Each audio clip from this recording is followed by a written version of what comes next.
What's up, everybody? Happy Monday morning. Hope you're off to a great start. Here we're going into March. Man, it's crazy. We're already 2/3 way through Q1.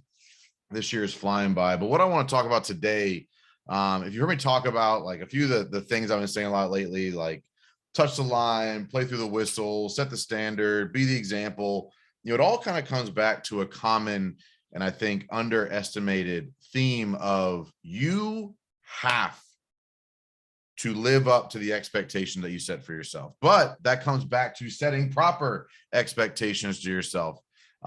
Pretty fired up. Went to Elevation Church this morning, and Pastor Stephen Furtick had a killer talk today about understanding and living and moving into what you are made for.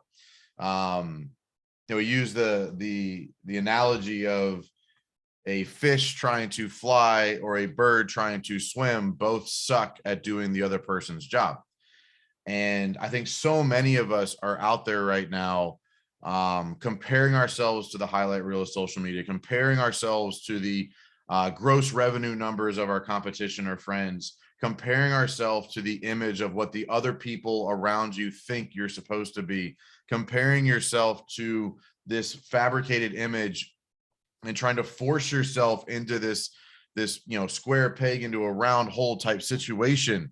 Ultimately setting the standard and being the example comes back to you living up to and setting the standard and being the example of what you know you need to do, being all in on who you are supposed to be.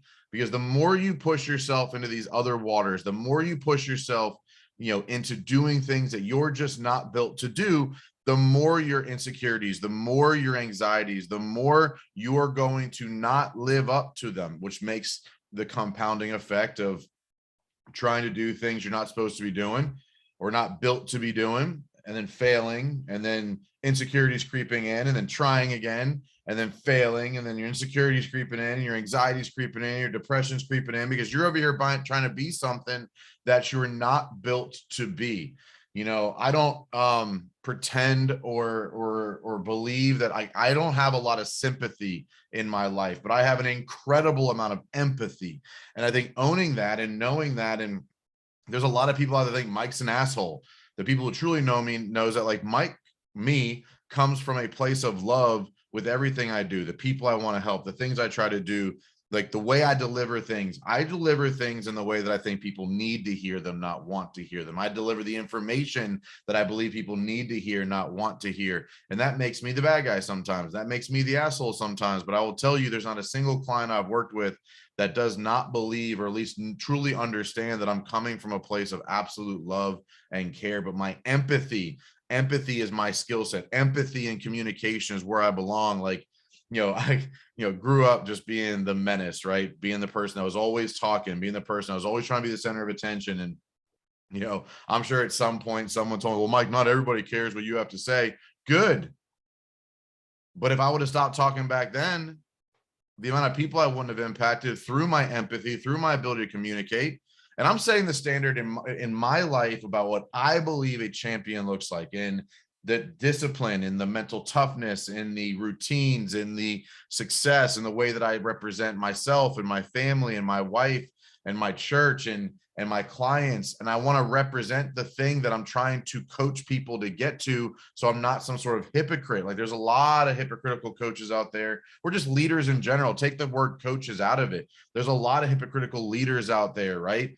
And, it's one of those things where if you just don't lean into and understand, who are you? What are you here for? What are you built for? Why were you given those tools and skill sets and abilities that you were in? Why were you not given other skill sets, abilities that you were? Like, dude, I've always wished I could be an artist. Like, I've always been fascinated by like people who are creative in the way that they sing, the way that they paint, the way that they draw, the way that they sculpt. Like, I have always been fascinated by artists. But if I sat here and tried to sell paint for a living, or paintings for a living, or sculptures for a living, I'd be a broke ass dude.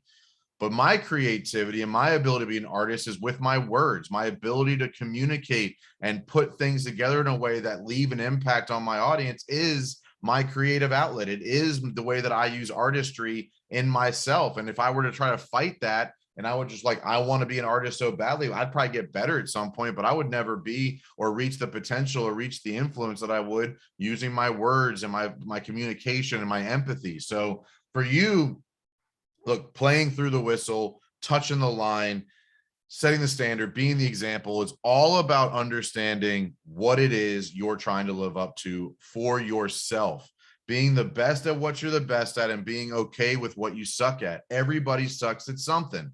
You know, I'm kind of getting tired of the amount of people out there pushing, you know, their get rich quick shit and teaching people what their business is supposed to look like. It's your fucking business. Build it the way you want. I know for a fact there are people that I used to think were friends that don't like me anymore. I know for a fact there are people out there that used to appreciate or be around me that don't want to be around me anymore. But I'm going all in on being the best version of who I believe I need to be. It's not going to be for everybody. My results are not going to live up to everybody. Like I might never be, you know, a $10 million company, but I'll be pretty happy building a $3 million company, impacting hundreds of lives a year, if not thousands of lives a year. You know, even the way I'm bringing on coaches onto the team right now, the way we're throwing our first revenue generating event at the end of March. You know, I don't know if it's going to be successful or not, but we're going for it because it's what I think we should do right now. It's what I think would be the best suited use of our talents right now. And I'm taking my team and saying, what are we best at? And let's use that to our advantage. So I'm going to challenge you. What are you doing this week to take advantage of the things that you're great at and to overcome or ignore or avoid the things that you suck at?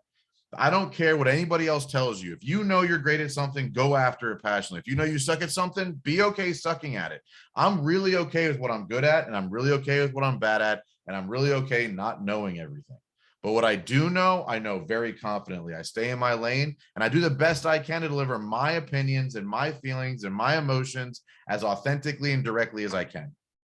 And I'm not doing it for you. I've never once done this for you. I do this because if I hold it in and I don't let it out and I'm not honest with people to the best of my ability when I feel like it's the right thing to do, I get completely bottled up on the inside. I get completely wound up. I get extreme depression, extreme anxiety. So I put this stuff out there because it makes me feel better. And that's enough for me.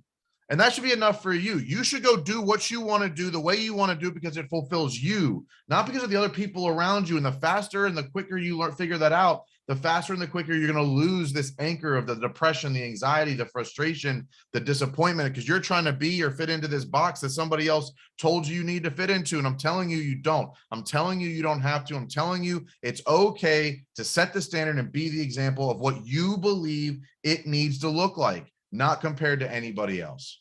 So get out there this week, touch the line, which means work the whole week strong, Monday through Friday, crush it, play through the whistle. That means you always do that one extra rep. You always complete it just a little bit more than you think you need to. You make that extra call, you do that extra report, you do that extra post, whatever it might be. And then setting the standards, being the example, is put it out there in the world. Put it out there what you believe in. Put it out there how you feel about things and what you believe, because if anything that social media has showed me over the last couple of years, people like Ryan Stewman, Sean Whalen, Jocko, Joe Rogan, Andy Frisella, Ed Milet, these are people that are polarizingly okay with their opinion, and they have grown massive audiences and success in their own right because of that. So I challenge you, be okay with who you are, be okay with who you're not, and go all in on it. Get after this week, make it great. Win fast, win often, and have zero doubt. Can I put any more taglines into this? I got to start to narrow it down. I'll be honest. I think there's too many out there right now. We'll figure it out. But go be great. Go be relentless. Go win the journey. Go win fast and win often.